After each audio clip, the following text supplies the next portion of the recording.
Since the release of Uncle Tom 2, several people have asked us for recommendations for resources they could use to do their own research. We did do a ton of research in the making of Uncle Tom 2. We read all kinds of books. We've dove through all kinds of archives and footage. And I remember as I was learning more and more about the civil rights movement and how steeped it was in Marxism, I was just amazed that nobody else has, to that point, put out a film that shows this side of American history, of the civil rights movement. That is until I came across a film called Anarchy USA, which was written and directed by G. Edward Griffin in 1966. When I watched it, I just had a feeling of shock and relief. Shock because here you had a film that basically showed a lot of the same things that I myself have come across in my own research, and relief that I'm not the only one talking about it. In fact, that G. Edward Griffin was talking about it well before I was even born. So that was cool to see because it helped me to understand that there's a lot of people who know full well what the civil rights movement was all about. So consider this resource to be the first of several videos that we will release over the next few weeks in our audience's quest for truth. So without further ado, I present to you Anarchy USA. Listen, see, we the Negro people down here have gotten completely fed up, and you know what they gonna do tonight? They don't check. They not gonna fight down here no more. You know where they going? They after the white people. Now they after the white people. They gonna congregate. They gonna caravan out in Inglewood, Playa del Rey, and everywhere else the white man's supposed to stay. They gonna do the white man in tonight, and I'm gonna wait now.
Anarchy, the breakdown of law and order, a chaotic reign of terror, mob rule and rioting, the collapse of government authority. These phrases ring strange in the ears of Americans, and for good reason. Through the years, America has stood as the world symbol for law and order. Our government is responsive to the will of the people. Our courts and legislatures provide the mechanics for a peaceful redress of grievances. And the policeman on the corner has traditionally been looked upon as a friend, not as the instrument of a tyrant. Anarchy, well, that was something we read about in our newspapers that was always happening in other countries. Perhaps the people in other countries had just reasons to riot against their governments. After all, many of the nations of the world are dictatorships in one form or another. What business was it of ours, anyway? Newsworthy, perhaps, but it could never happen here. Then, in the summer of 1964, widespread rioting and looting suddenly broke out in Harlem, in Rochester, in Newark, in Jersey City, in Philadelphia, Cleveland, and Chicago, all within a few days of each other. It was as though an unseen hand had given the signal. Then, on August 18th, 1965, guns replaced nightsticks in the hands of law enforcement officers as the Watts area of Los Angeles literally burst into a cauldron of insurrection. Thousands of rioters roamed the streets both night and day, smashing and looting, and setting the torch to over 50 square miles of the city. Hidden snipers held police and firefighters at bay as fires raged unabated. At least 35 Americans died in the violence and gunfire. The sheer magnitude of this monstrous madness strained the abilities of the civil authorities, and the California National Guard was sent to Watts with orders to quell the violence with brute force if necessary. The spectacle of American soldiers shooting it out with American civilians was even more shocking than the rioting itself. The nation was stunned and horrified. No smugness now. This time it wasn't a foreign country. This time it was Anarchy USA. The degree of communist influence in these riots has been subject of much discussion and controversy. For a solution to this controversy, let's review the events of recent years, both at home and abroad, in light of the communists' own plans for world conquest. The communists disdain to conceal their views and aims. They openly declare that their ends can only be attained by the forcible overthrow of all existing social conditions. The most powerful enemy can be conquered only by exerting the utmost effort and by thoroughly, carefully, attentively, and skillfully taking advantage of even the smallest rift, of every antagonism of interest among the various groups or types within the various countries. Divide the people. Split them into quarreling factions, fighting among themselves rather than their common enemy. This is the comrades' first rule for the conquest of any country, for well do they know from long experience that the nation so divided and weakened can be easily conquered from within. For Mao Zedong, finding the point upon which to divide the people of China and create a revolution was comparatively simple. The Chinese for centuries had been principally tillers of the soil, eking a meager livelihood from land they did not always own and for which they paid tribute to landlords who generally had large holdings. Strong backs and legs were requisite to survival for the great masses who provided the power for China's limited and primitive industry and agrarian economy.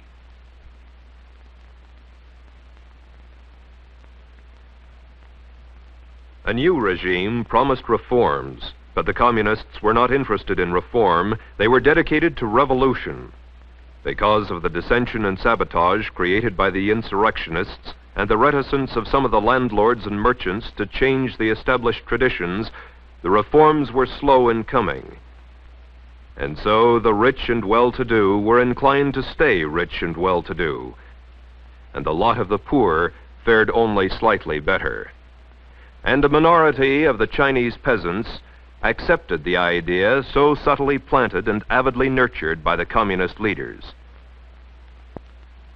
The so-called enemy of the people had been identified. It was the landlord. He was the cause of the misery and injustice, and so the point of division for the Chinese people was established. In Cuba, a land accustomed to crisis in government and the decrees of dictators, Fulgencio Batista headed a regime that was the least tyrannical Cuba had known for several decades. Rising levels of education, culture, industry, and commerce were enabling the people to enjoy the highest standards of living in all Latin and South America. Corruption in government there was, but no more than was to be found in many cities in the United States.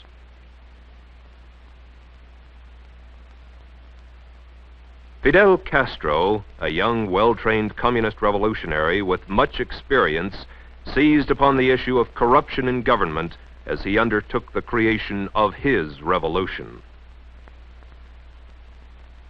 It was the government, said Castro. The government was responsible for the problems and oppression felt by the people. It was the dictator and his followers. It was the Batistianos. They were the enemy. In Cuba, as in all countries, there were the poor and the poorly educated who labored in the fields. Castro promised agrarian reform, which focused the discontent of the rural community upon the latifundista. They, too, were the enemy. And so the communists, experts at fomenting discontent, began to split the population into quarreling factions, setting Cuban against Cuban. Algeria is a creation of the French. Before the French came to the land now known as Algeria, it was nothing more than a conglomerate of warring tribes. Their constant fighting among themselves for the best pasture land each spring and the best barley land each autumn kept the native population of the area at about 1,500,000 for 14 centuries.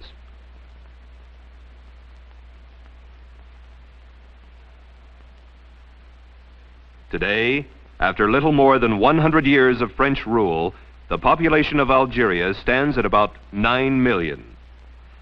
Under French dominion, the Algerian nation grew and prospered.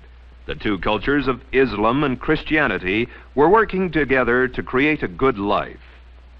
In the early 1930s, the dissident voice of the communist was heard among the people. At first it whispered, "The Algerian nation is not France, cannot be France, and does not wish to be France. Independence is the natural right of all peoples." As the seeds of disunity began to germinate, the dissident voice was heard more loudly to proclaim, "Islam is my religion.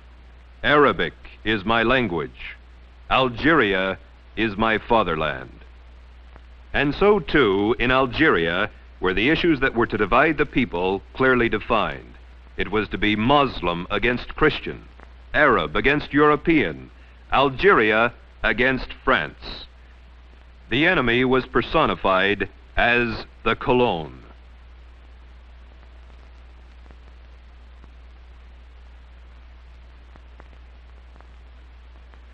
With phase one, that of dividing the population, completed, the revolutionists were ready to move into phase two of the communist blueprint for takeover. Create the appearance of popular support. In every country now part of the Red Slave Empire, the actual number of Communist Party members at the time of takeover has been less than 1% of the total population.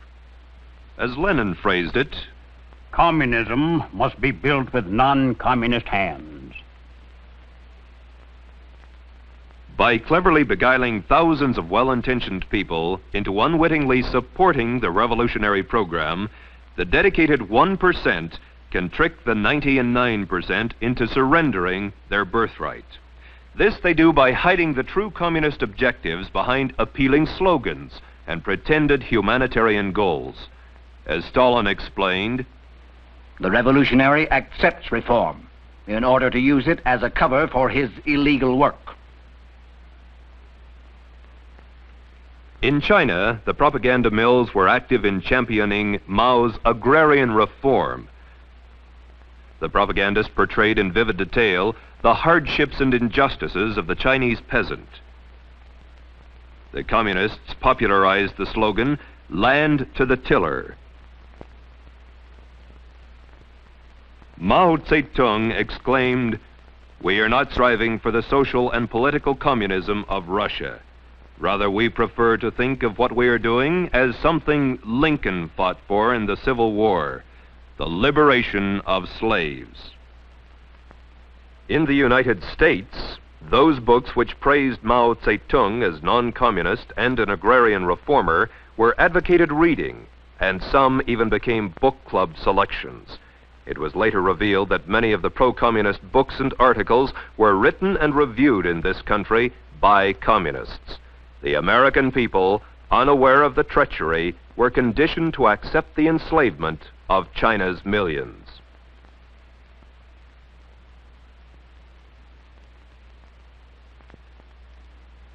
Cubans rallied round the slogan, "Patria o muerte." But perhaps the most widely used slogan was the one later to be used in Haiti and Venezuela, and still later in English in the United States. "Venceremos." We shall overcome. Early in the revolution, Fidel Castro sought to reassure the people of the true nature of the uprising. I have said very clearly that we are not communists. Our revolution is a humanistic one. The press of the world sang the praises of Fidel Castro. Many eulogized him as the savior of Cuba. In the United States, Castro was referred to as the Robin Hood of the Sierra Maestra, that he pursued the same policy of taking from the rich and giving to the poor. The nation's press was quick to report, "This is not a communist revolution in any sense of the word, and there are no communists in position of control. The only power worth considering in Cuba is in the hands of Premier Castro, who is not only not communist, but decidedly anti-communist." And so the Cubans and the Americans and the rest of the world were reassured that there was no infidel in Fidel. In Algeria, more land was owned by Muslims than was owned by the Europeans. Yet the propagandists claimed that the poor Muslims were being oppressed by the wealthy European landowners. The call was for Muslim unity. It was oppression, colonial oppression, the Muslims were to fight. It was to be a holy war in God's cause. The insurrectionists declared that Algerians were an oppressed people living under a tyrannical colonial government, and therefore their revolt was a war of liberation. Since all Algerians held full French citizenship, both Muslim and Christian majorities regarded the idea of liberation as ridiculous. Ahmed Ben Bella, leader of the revolutionists, and 4 companions were arrested by the French and confined as political prisoners. Ben Bella later escaped to Cairo, where he and others set about the task of convincing France, the world, and the Algerians that Algeria needed to be liberated. Then started a systematic reign of terror designed to intimidate the Muslims into going along with the liberation movement. This book was published by the French army in an attempt to alert the free peoples of the world as to the true methods employed by the communist-led insurrectionists. The atrocities shown here were perpetrated upon the Muslims by Ben Bella's rebels parading under the banner of the National Liberation Front, or FLN.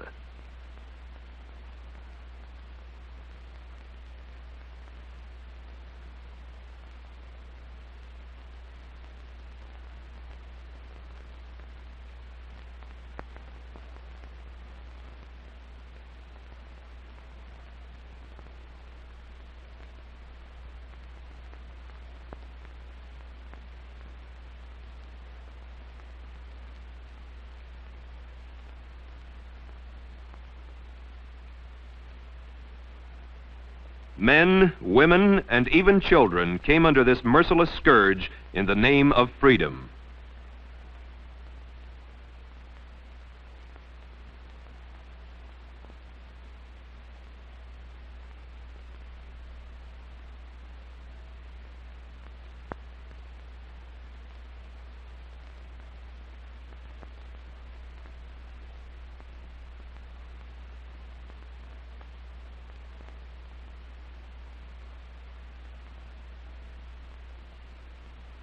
We would never have brought these documents to the notice of public opinion had the torturers not chosen to depict themselves as victims, had the criminals not been transmuted into accusers.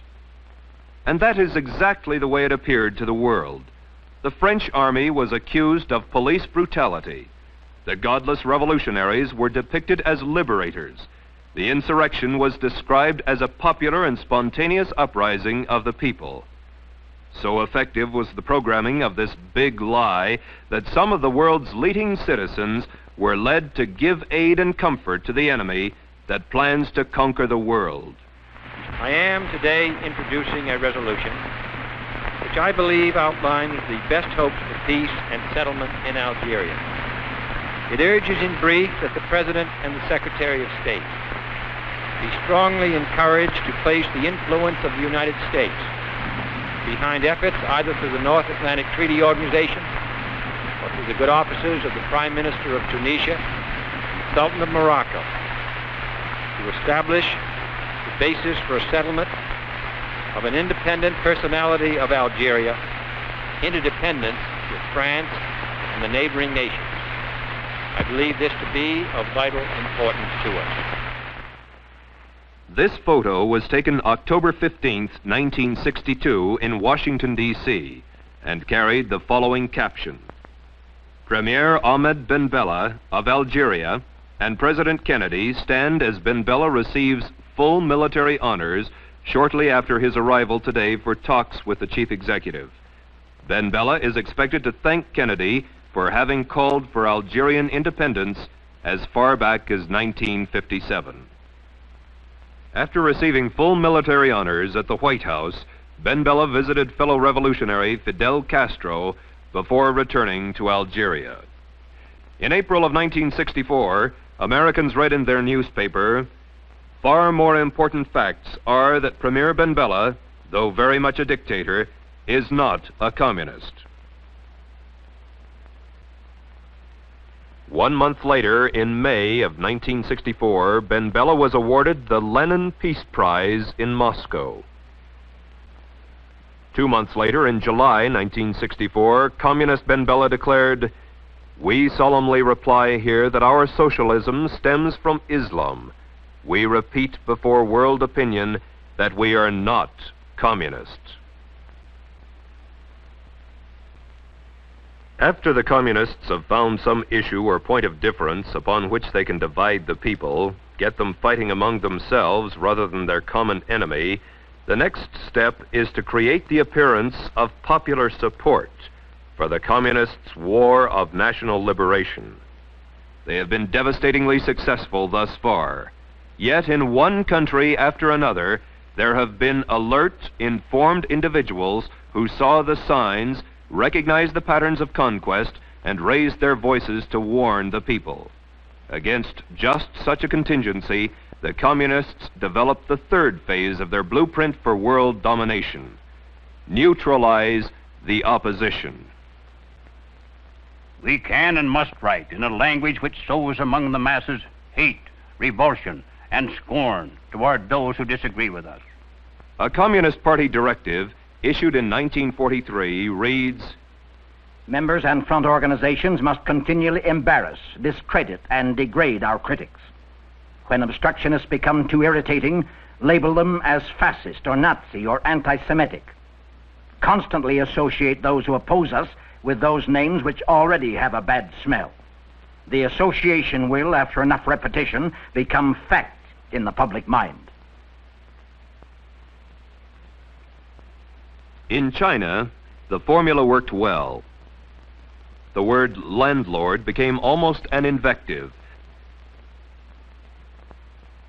Those who worked for the government were looked upon as grafters. The government under Chiang Kai-shek was reviled as an enemy of the people, a fascist tool of the ruling class. Those who refused to support the agrarian reformers were subject to surprise visits from roving guerrilla bands.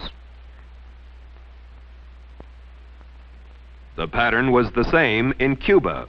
Those who were less than enthusiastic about Castro's reform were effectively branded as Batista followers.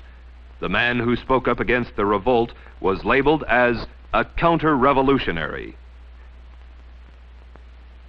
Algerians who saw through the fraud and endeavored to warn the nation or their neighbors were vilified as extremists, colonialists, racists, fascists. Torture, death, and the fear of torture and death were also most effective weapons against those who might resist the tyrannical takeover. The number of atrocities committed in the name of freedom upon the Muslim people averaged nearly 20 per day for every day of every month for 7 years. The next step in the communist strategy is the most easily recognized, for it consists of the tactic of getting masses into motion, and thus precipitating mob violence. Master psychologists that they are, the communists know that once the masses are in the streets, it's not too difficult to convert an orderly demonstration into a full-scale riot. They know, too, that when rioting occurs, police and military forces of the government must move to restore law and order, and thus they have the first visible signs of revolution. Riots, demonstrations, street battles, detachments of a revolutionary army. Such are the stages in the development of the popular uprising. The official constitution and program of the Communist Party stated in 1921, The Communist Party will educate and organize the working masses for mass strikes and mass demonstrations. It is through struggles that the working masses are prepared for the final conflict for power. As these strikes grow in number and intensity, they acquire political character through unavoidable collision and open combat with the capitalistic state. Mass action culminates in insurrection and civil war. In 1964, a communist document taken from the Viet Cong stated, Get the people out into the streets. Quarrels should be provoked. Youth groups are to be armed with knives and clubs, allegedly to protect themselves in a manufactured tension. In China, as in all countries, the communist appeal was aimed primarily at students, young, idealistic intellectuals, most of whom came from wealthy families who could afford to send them to school. It was from this group that the young communist recruits came who later provided the leadership and backbone for the armed conflict to follow. In Cuba, leftist-oriented students were the vanguard of the organized street demonstrations. Once the masses were in motion, that tenuous line between demonstration and riot, between nonviolence and violence, was easily obliterated. As law enforcement officers sought to restore order, police brutality became the cry of the insurgents. Algeria was more of the same: rallies, demonstrations, marches, and the inevitable flare of violence.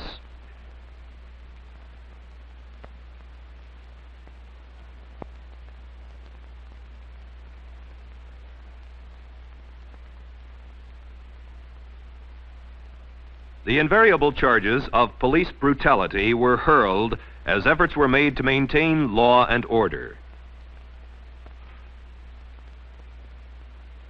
When marches and demonstrations turn into riots in any country slated for takeover, the communists are then ready to implement the final stage of their blueprint for conquest.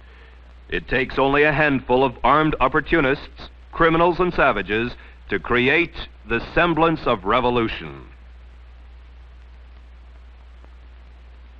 Only insurrection can guarantee the victory of the revolution. The purpose of insurrection must be not only the complete destruction or removal of all local authorities and the replacement by new, but also the expulsion of the landlords and the seizure of their lands. Chiang Kai-shek's nationalist forces had long been fighting the communist-inspired insurrectionists of Mao Zedong when the Japanese invaded the mainland of China. With the end of World War II and the defeat of the Japanese, the United States pressured Chiang into forming a coalition government with the communists. Through a coerced truce and enforced arms embargo, the U.S. disarmed more than 30 divisions of Chiang Kai-shek's nationalist troops. On the other hand, the Chinese communists fell heir to all the arms left by the defeated Japanese, and with the help of added armaments from Russia, Mao was soon able to ride in triumph throughout China and give 400 million Chinese agrarian reform, communist style.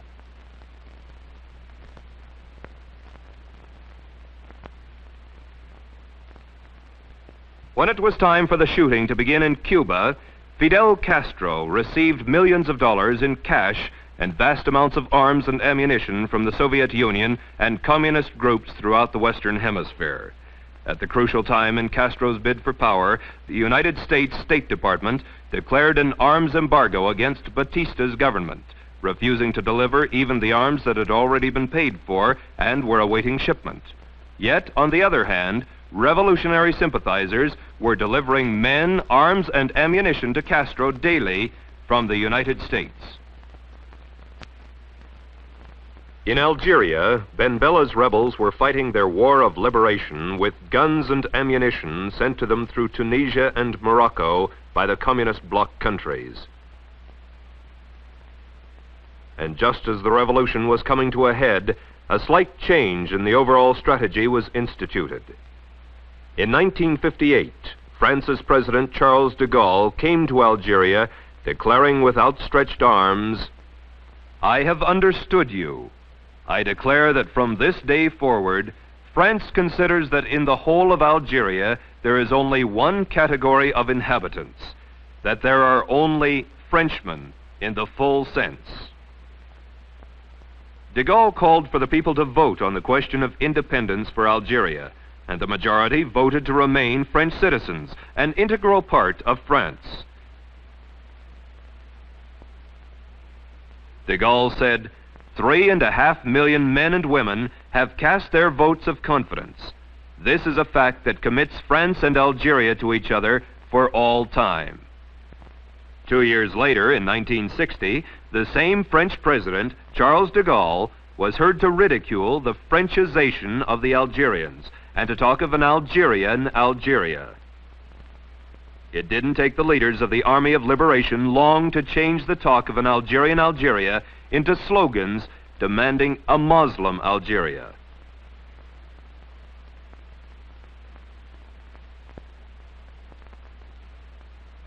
Ultimately, the revolutionary Ben Bella returned to Algeria and in due course established a regime of which he said, "We solemnly reply here that our socialism stems from Islam. We repeat before world opinion that we are not communists." And so it has been, with but minor variations in one country after another. Divide the people. Create the appearance of popular support. Neutralize the opposition. Precipitate mob violence. Create the semblance of a revolution. An accurate summary of Lenin's strategy for the conquest of the world is as follows. First, we will take Eastern Europe. Next, the masses of Asia. Then we shall encircle the last bastion of capitalism, the United States of America. We will not have to attack. It will fall like overripe fruit into our hands. By October of 1950, all of Eastern Europe was securely locked behind the Iron Curtain. By the summer of 1954, the greater part of Asia had fallen to the Kremlin's strategy and tactics. And each year, more nations lose their sovereignty to Marxist intrigues or degenerate into Soviet satellites, as communism hastens to complete the encirclement of the last bastion of capitalism. And what of the United States? How goes the battle in the land of the free and the home of the brave?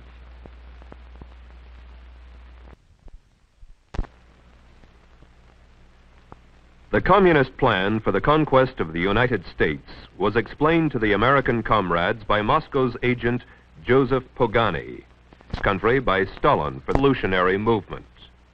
American Negro Problems was published in 1928 by Joseph Pogany using the alias John Pepper and carried the official communist line for America.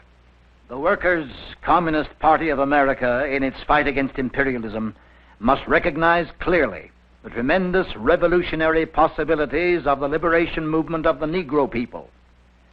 The Black Belt of the South, with its starving and pauperized Negro farmers and Negro agricultural working masses, with its Jim Crowism, its semi-feudal status, and its political system still bearing the earmarks of the period of slavery, constitutes virtually a colony within the body of the United States of America. The Workers' Communist Party of America puts forward correctly as its central slogan, abolition of the whole system of race discrimination, full racial, social, and political equality for the Negro people. But it is necessary to supplement the struggle for the full racial, social, and political equality of the Negroes with a struggle for their right of national self-determination. Self-determination means the right to establish their own state, to erect their own government if they choose to do so. The Negro Communists should emphasize in their propaganda the establishment of a Negro Soviet Republic. In 1934, the communist writers James W. Ford and James S. Allen further defined the Soviet Negro Republic. The actual extent of this new republic would in all probability be approximately the present area in which the Negroes constitute the majority of the population. In other words, it would be approximately the present plantation area. It would be certain to include such cities as Richmond and Norfolk, Virginia, Columbia and Charleston, South Carolina, Atlanta, Augusta, Savannah, and Macon, Georgia, Montgomery, Alabama, New Orleans and Shreveport, Louisiana, Little Rock, Arkansas, and Memphis, Tennessee. These cities, and the cities which lie within their spheres of influence, became known in communist writings as the Black Belt of the South, and were to constitute the nucleus of a future Soviet republic.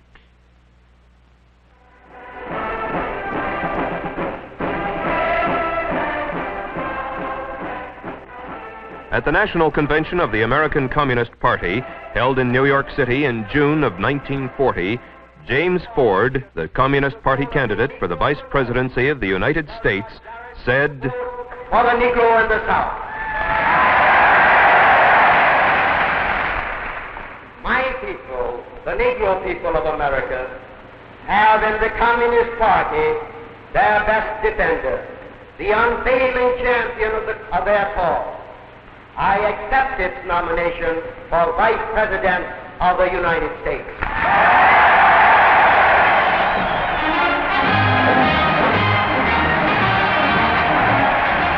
By this time, the communist champions of the Negro race had hidden the revolutionary ideas and slogans for a Soviet Negro Republic behind the humanitarian banners of jobs, security, civil rights, and peace.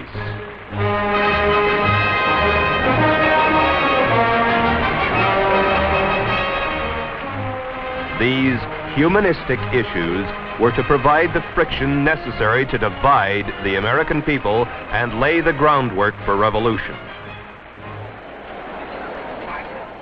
I am Leonard Patterson. When I was a young man, only 23 years old, I joined the Communist Party. I was a member of the National Executive Committee of the American Young Communist League.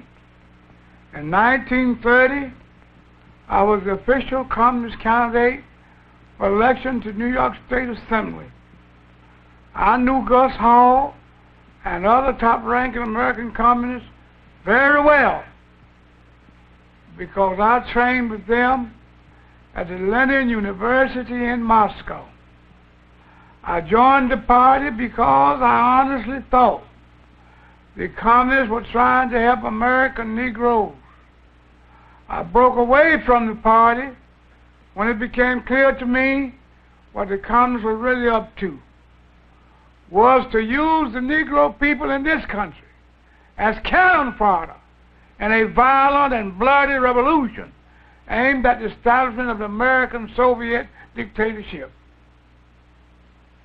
It was that simple, and it is still that simple today. Make no mistake about it. What is happening in the United States right now under the banner of civil rights is exactly what has happened in China, in Cuba, in Algeria, and many other places around the world. I'm Julia Brown. For 9 years, I was a member of the Communist Party, serving as an undercover agent for the FBI. During that time, I learned that the communist conspiracy had been planning and working for years to bring violent revolution to America. It was to be a communist revolution, but the great majority of the American people would not be allowed to realize that until it had already happened. If all goes according to the communist blueprint, Americans will believe that the chaos and violence has something to do with civil rights.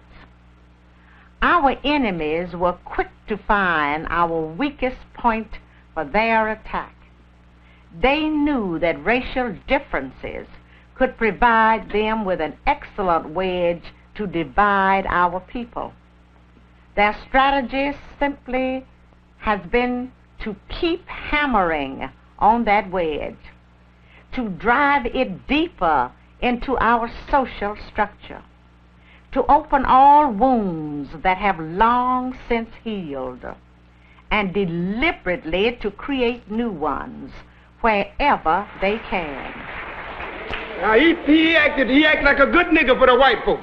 But I tell you, I don't want to even be around no more good niggas. I'm with them good Negroes. That's what they call Rodriguez, a good Negro. I want to be with the bad niggas, because I know what's happening with the bad niggas. That's where I want to be. I want to be with the niggas. I want to be with the bad niggas that don't want to ride on the back of the bus no more. And this is what Elder Davis will call you.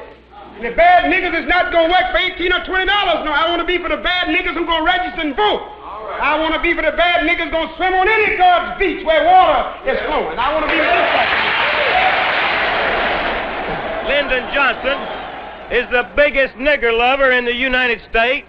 Amen. He may think that he can use his Justice Department with Bobby Kennedy at the head of it, and he may think that he can use J. Edgar Hoover and the FBI and the Army to force us white people here in St. Augustine and other parts of the nation to mix up with niggers. But if he sends troops in here and puts a bayonet behind every one of us, we still will not mix up with a bunch of black savages. I'd like to say, in a real sense, not fellow freedom fighters, but fellow slaves. For we all are slaves, not only in this society, not only in this community, but all over this nation and all over the world. What you're doing here is very significant and it's very important. Then you follow up your friends and acquaintances and ask them if they want to help put this fight over to save this country from the onslaught of integration. You know the system is they want to throw white children and colored children into the melting pot of integration, out of which will come a conglomerated, mulatto, mongrel class of people. Both races will be destroyed in such a movement. I, for one, under God, will die before I'll yield 1 inch to that kind of a movement in America.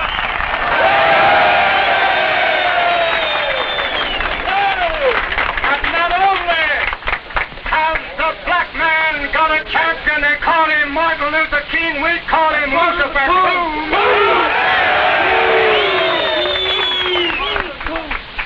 If God has some champions of the white man, and you can name Connie Lynch as one of them.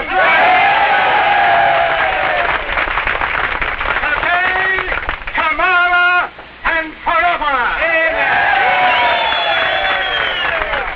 And if this nigger thinks he can stir the niggers up, I'll also inform him that the white men can be stirred up to defend what is rightfully theirs. And so the seeds of dissension were sown among both the black and the white races. And inexorably, the people of the United States were being divided according to plan. Among the so-called downtrodden and oppressed, among the supposedly starving and pauperized Negroes, the enemy was referred to as Whitey, Mr. Charlie, the man, and the Ophe. Phase 1 was well on its way. Now it was time to implement Phase 2, create the appearance of popular support, beguile the people of the United States and the world into believing the pious fraud that the civil rights uprising, led by a handful of agitators, was a popular movement of the whole Negro race in the United States. Now, this doesn't mean that there isn't a legitimate need for the advancement of civil rights for many of our Negro citizens. Of course, there is a need there. Otherwise, communist agitators posing as civil rights leaders could never hope to enlist massive support for their schemes. The aspirations of Negroes for full equality were not created by communists, but they are used by communists in such a way that idealistic Americans of all races can be tricked into implementing the blueprint for revolution. Having been on the inside of the Communist Party, it's easy for me to recognize this revolutionary agitation in disguise. But the average American finds it's hard to believe that something as worthy and noble sounding as a civil rights movement could possibly be a communist maneuver. Communism must be built with non-communist hands. The revolutionary accepts reform in order to use it as a cover for his illegal work. By concealing the true communist objectives behind appealing slogans and pretended humanitarian goals, the conspirators are able to dupe hundreds of uninformed opportunists and misguided idealists into supplying the non-communist hands needed in the overthrow of this republic.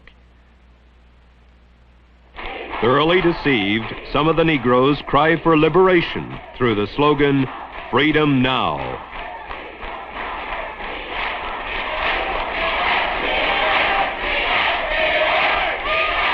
The Democratic slogan, "One man, one vote," has gained wide acceptance.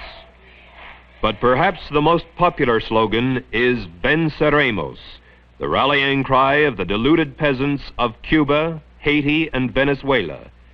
"Venceremos," we shall overcome, is now the rallying cry of the deluded peoples of the United States.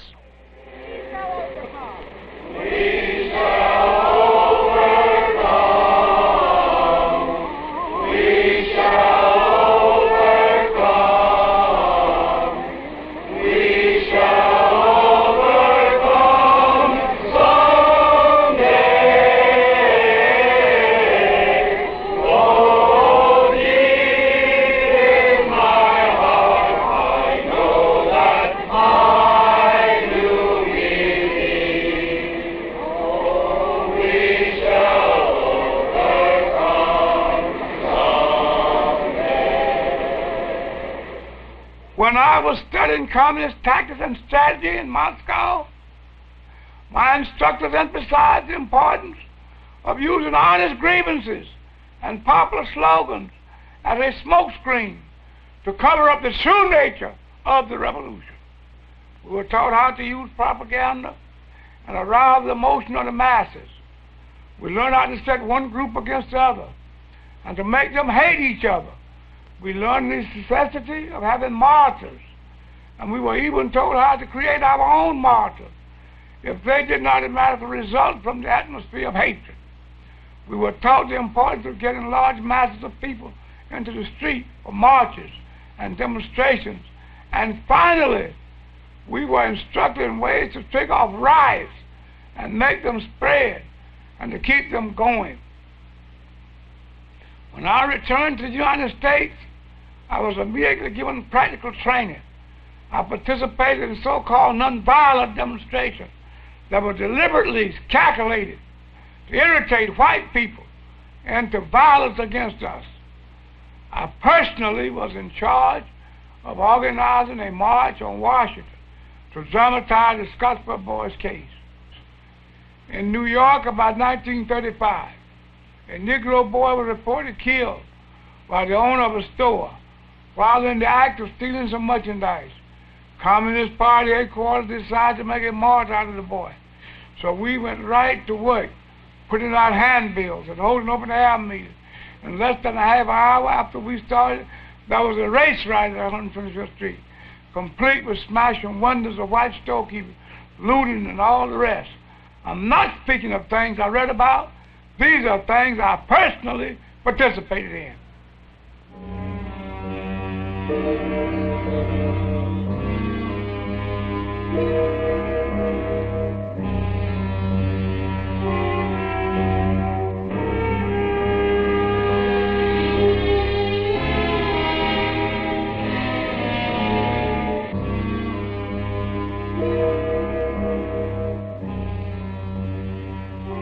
As it was in Cuba, so it was in Algeria.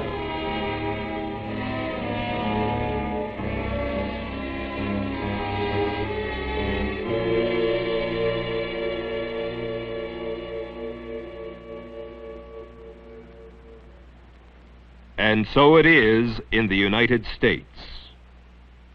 In Jackson, Mississippi, Medgar Evers, State Field Secretary for the NAACP, was shot in the back by an unknown assassin as he was entering his home. After lying in state in Mississippi, the body of World War II infantry GI Medgar Evers was sent to Washington, D.C.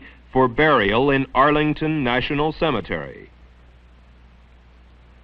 Now a victim of the very communist agitation he had helped promote, Medgar Evers was able to further serve communist purposes by being glorified as a martyr in the supposed fight of the Negro people for freedom and justice.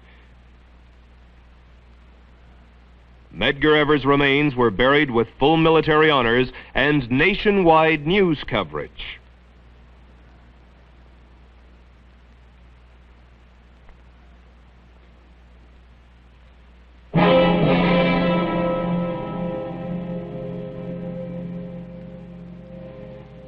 As it was in Cuba,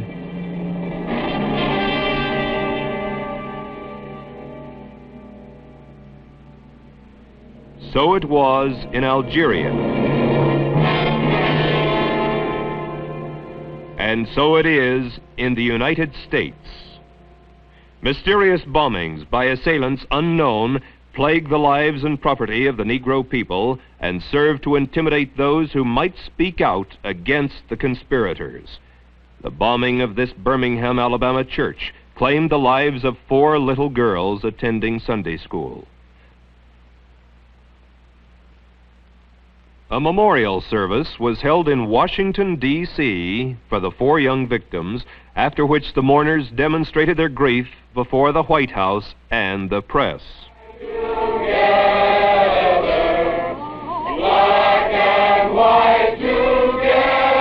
A martyr that rallied the sympathies of the nation was the lovely Viola Gregg Liuzzo, who was shot to death while driving between Selma and Montgomery, Alabama, with a Negro civil rights worker. The American press told their shocked readers of her 5 children and husband, and her righteous zeal for justice that caused her to go to Alabama to help the American Negro gain the right to vote. This photo of Mrs. Liuzzo, taken during the Selma to Montgomery march and just prior to her death, points up the fact that the press failed to mention that the photo used to gain the sympathies of the nation was a high school photo taken almost 20 years earlier. That her 5 children were by 3 husbands, and that her name had been removed from Michigan's eligible voter list in accordance with state law because she had not used her voting privilege for 6 years. We were taught how to use propaganda, how to arouse the emotion of the masses. We learned how to set one group against the other and to make them hate each other. We learned to be sensitive having martyrs, and were even told how to create our own martyrs if they didn't automatically result from the atmosphere of hatred. divide the people, then create the appearance of popular support. And if any of the alert, informed citizens call attention to the true revolutionary goals behind the humanitarian slogans, move into phase 3 and neutralize the opposition. One effective way to neutralize any opposition is to liquidate it. In the summer of 1965, a respected Negro farmer in Alabama dared to speak out critically against the civil rights revolutionaries. In this cabin in late August, 87-year-old Perry Smaw struggled with an assailant who said he had come to get Perry's tongue.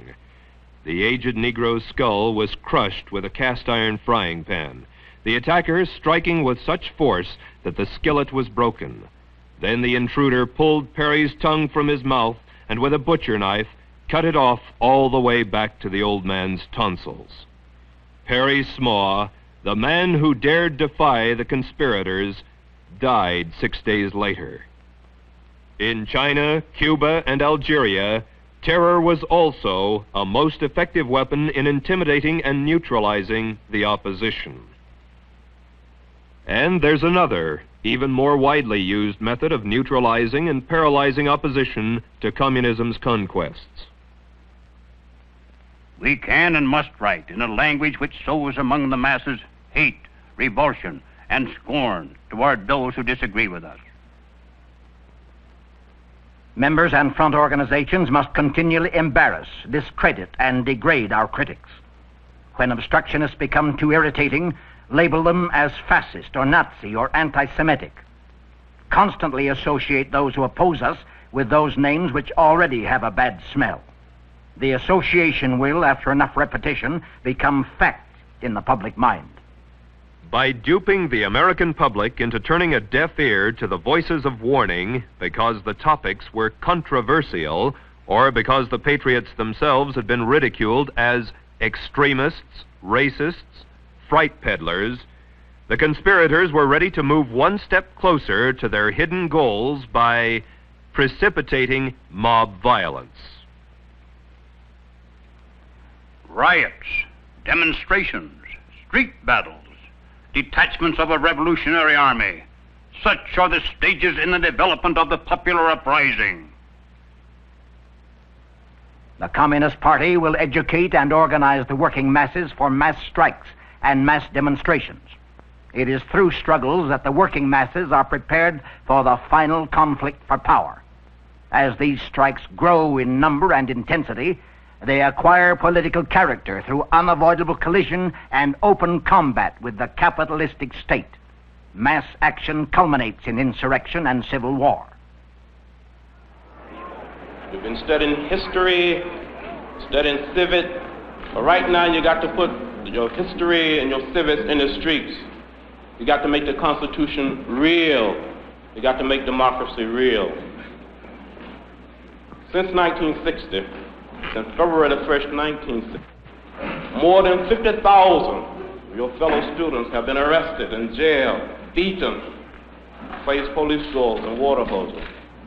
Before we see real freedom, before we be able to walk down these streets with a sense of dignity and with a sense of pride and walk in freedom, no doubt there will be more jailings, more beating, more water hoses, more dogs.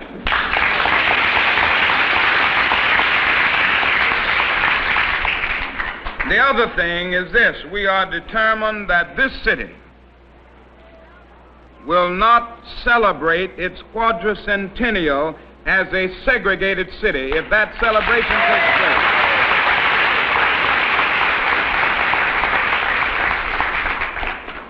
We plan to use everything within our power and all of the nonviolent weapons at our disposal to dramatize this blatant injustice and to demand that the federal government not put a cent in this city unless it decides to face the realities of desegregation.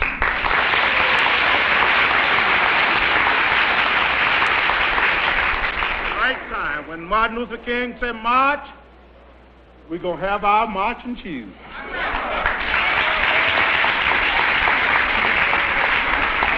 And you know they've kicked us around a long time, haven't they? Yeah. And so many of us we've come up in life without any shoes at all. And if it becomes necessary for us to march without shoes, we'll march barefooted. I don't like the way you're clapping tonight. Are you ready to march? Are you ready to march?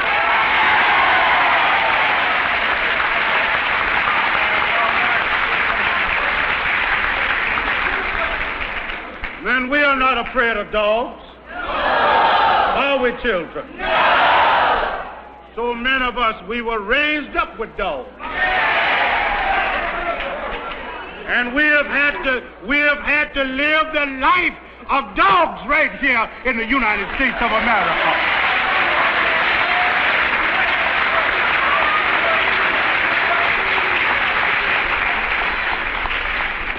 I want you to raise your hand high tonight. Everybody that's ready to march, raise your hand high. Raise it high. Are you ready to march? Are you ready to march? If you're ready to march, I want you to raise both of your hands above your head. I want you to stand up on your feet. Keep your hands high. Now bring them together and clap them together. Everybody wants freedom. Everybody wants freedom. Everybody wants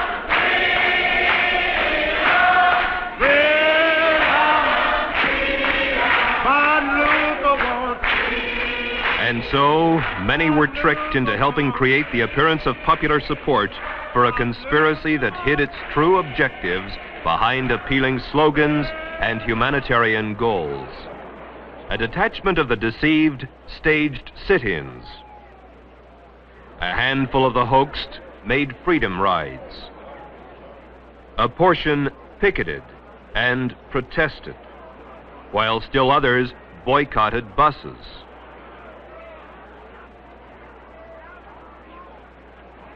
And then more of the deluded mobs marched and demonstrated.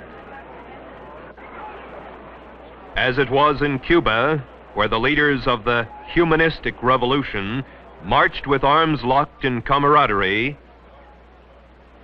so it is in the United States, where the leaders of the freedom movement march with arms locked in brotherhood. As it was in Cuba, where the comrades marched arm in arm to shouts of Venceremos, so it is in the United States, where the brothers march to the strains of We Shall Overcome. We shall overcome. We shall overcome someday.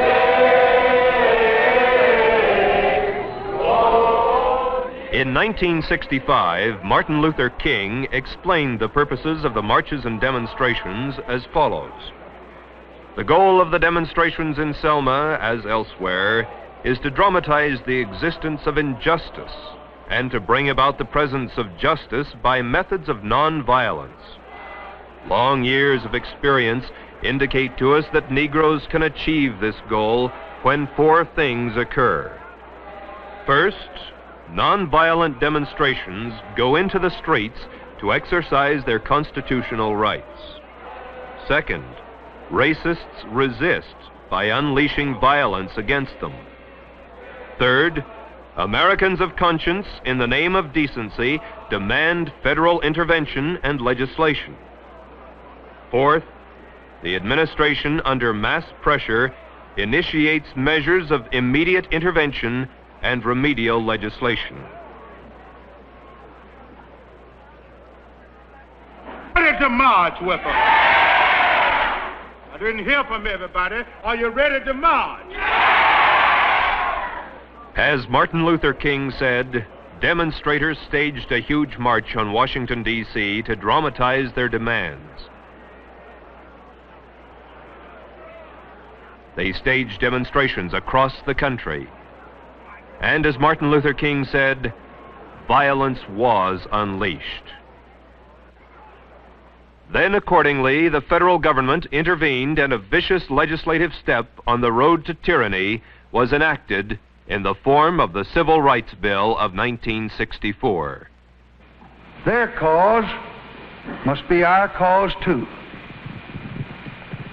Because it's not just Negroes, but really it's all of us who must overcome the crippling legacy of bigotry and injustice.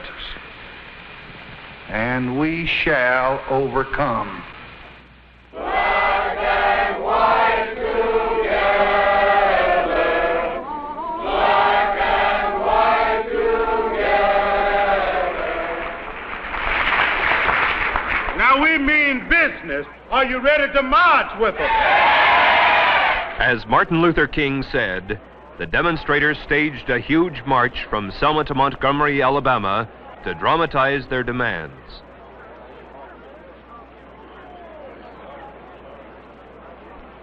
They staged demonstrations across the country. And as Martin Luther King had said, violence was unleashed against them. Then, accordingly, the federal government intervened, and still another vicious legislative step toward tyranny was enacted in the form of the Voting Rights Bill of 1965. And these enemies too, poverty, disease, and ignorance, we shall overcome. Truth shall make us free. Truth shall make us free. I broke away from the party when it became clear to me what the communists were really up to was to use the Negro people of this country as cannon fodder in a violent and bloody revolution aimed at the establishment of an American Soviet dictatorship. Give me that old freedom spirit. Give me that old freedom spirit. It's good enough for me. It was to be a communist revolution. But the great majority of the American people would not be allowed to realize that until it had already happened. If all goes according to the communist blueprint, Americans will believe that the chaos and violence has something to do with civil rights.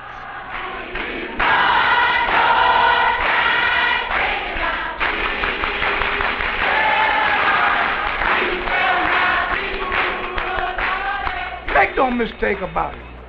What is happening in the United States right now under the banner of civil rights is exactly what has happened in China, in Cuba, in Algeria, and in many other places around the world.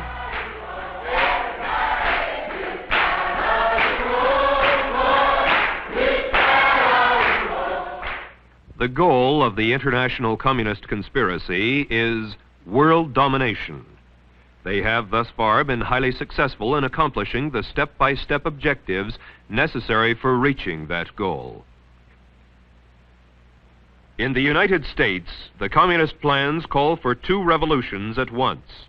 A revolution of a supposedly oppressed proletariat or working class against a capitalistic system that is supposed to breed wage slavery, unemployment, poverty, crises, and war. The second revolution is a revolt of the supposedly poor and oppressed Negroes of the Black Belt against the supposed lynching, segregation, social ostracism, and exploitation of the white man. Currently, what the communists call their Negro Revolutionary Movement, now masquerading behind the humanitarian banners of civil rights, is contributing tremendous momentum to the communist plans to take over the United States. Divide the people. Get them fighting among themselves rather than their common enemy. Create the appearance of popular support through a favorable press and the use of terror, intimidation, and the creation of martyrs. Make the world believe the revolution is a popular one, particularly among those being liberated. Neutralize the opposition. When obstructionists to the cause become too irritating, label them as fascist, Nazi, anti-Semitic, extremist, racist, controversial. Precipitate mob violence. Get the mobs into the streets. March and demonstrate. As the demonstrations grow in number and intensity, they will acquire political character through the desired collision and open combat with the forces of law and order. Since mass action culminates in insurrection and civil war, what of the fifth principle of the communist strategy? Create the semblance of revolution.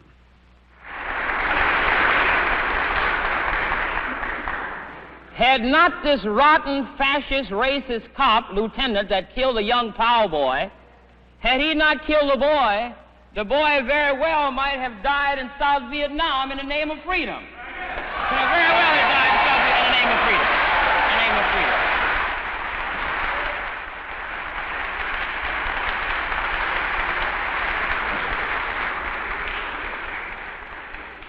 I was also asked to tell you not to get your passion so high, not to get too worked up. However, I think many of us are going to have to choose where we're going to die at. Where we're going to die at.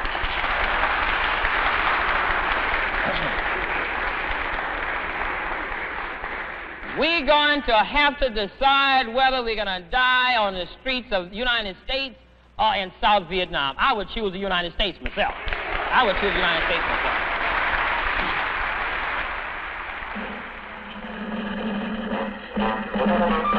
From Havana, Cuba, free territory of the Americas, Radio Free Dixie invites you to listen to the free voice of the South. Stay with us for music, news, and commentary by Robert F. Williams. Robert F. Williams, a fugitive wanted by the state of North Carolina and the Justice Department, broadcasts weekly revolutionary messages beamed into the United States from Cuba.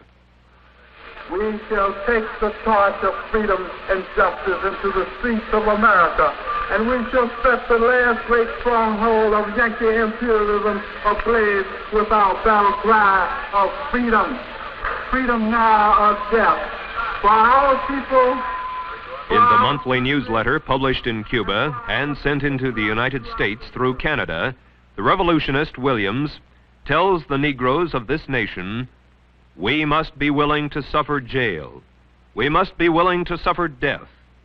We must be willing to kill for freedom. There are Gestapo policemen on every street corner.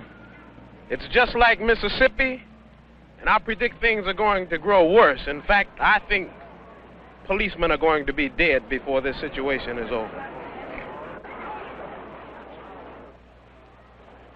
During the summers of 1964 and 1965, the demonstrations became riots, finally culminating in the worst race riot in this nation's history in the Watts district of Los Angeles. Across the United States, law enforcement officers were dead, and Negroes did die in the streets, and the situation was far from over. 7 days after the rioting broke out in Watts, a new newspaper started publication, the voice of all the oppressed and exploited. Calling for the workers of the world to unite, this new voice of the people declared that all the people of the U.S. who oppose U.S. imperialism wish to thank the Communist Party of China and the Chinese people for their pledge of support for the people of Los Angeles in their struggle against U.S. imperialism. In keeping with communist principles and expectations, the atmosphere of hatred generated in the Watts riot resulted in 32 martyrs for the cause of liberation. In their memory, we pledge to destroy U.S. imperialism. In 1928, and again in 1934, and still again in 1965, we hear, the Negro people constitute a nation in the black belt of the South. And lest there should be any misunderstanding, Nobel Peace Prize winner Martin Luther King followed the example of Lenin Peace Prize winner Fidel Castro and Lenin Peace Prize winner Ben Bella and protested that, "I am sick and tired of people saying this movement has been infiltrated by communists and communist sympathizers. There are as many communists in this freedom movement as there are Eskimos in Florida."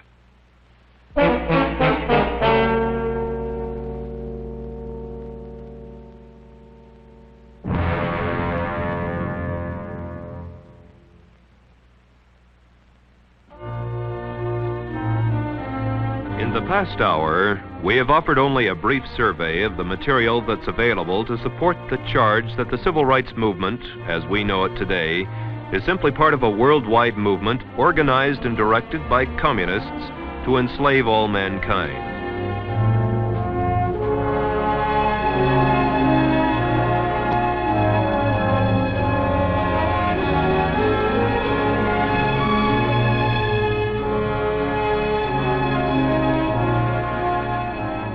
There are hundreds of additional witnesses and thousands of additional facts to testify to the communist involvement in the American civil rights movement, but the limitations of time prevent their inclusion here.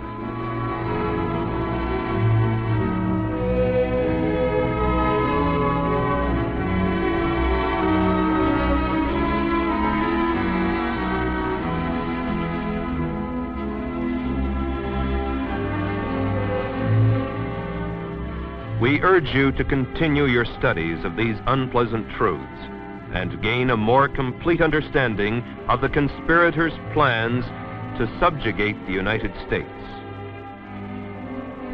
Begin by reading It's Very Simple, The True Story of Civil Rights by Alan Stang, The Civil Rights Packet, and the other books and pamphlets on civil rights that are available from one of the American opinion libraries across the nation. We also urge you to resolve first that you will not fall victim to the communist plot to set race against race, American against American. And second, that you will now join with other patriots in a positive program and concerted action to save for our children and their children this once glorious country and humane civilization which we ourselves inherited.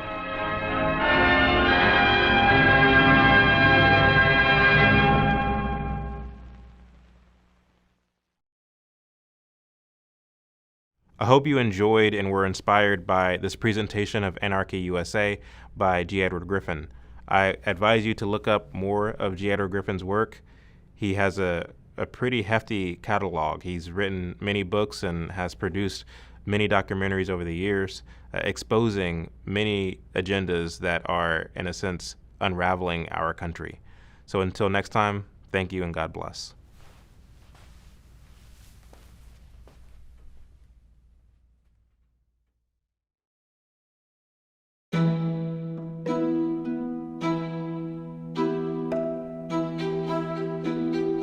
When you look at these pictures, you get a sense of what black life was like. Some of them look pretty prosperous. Divine providence was clearly operating in the lives of black Americans. Throughout history, black folks were honorable. They had integrity. That's what black people were. We were never taught that America was bad and that we were not Americans. We were raised to love America. Protesters topple a statue of Christopher Columbus and hundreds of statues have been vandalized. You see people trying to rewrite history. The American people know these names have to go. Why is that? Whenever you have something to be proud of, people have less of a chance of controlling you. This country is racist from top to bottom, from right to left. And for black people to become a part of that is for them to become, in fact, anti-black and to hate themselves. Y'all murder my friends! There is no country in this world that a black person would rather be. Unless, of course, they grow up in this country. You broke the contract who for 400 years we played your Then game. they're fed a lie that is so deceptive. The reason that lie exists is power. There are certain people who are using the Negro in order to establish that power in Washington. And the Negro is just merely a pawn in a game that's bigger than he is.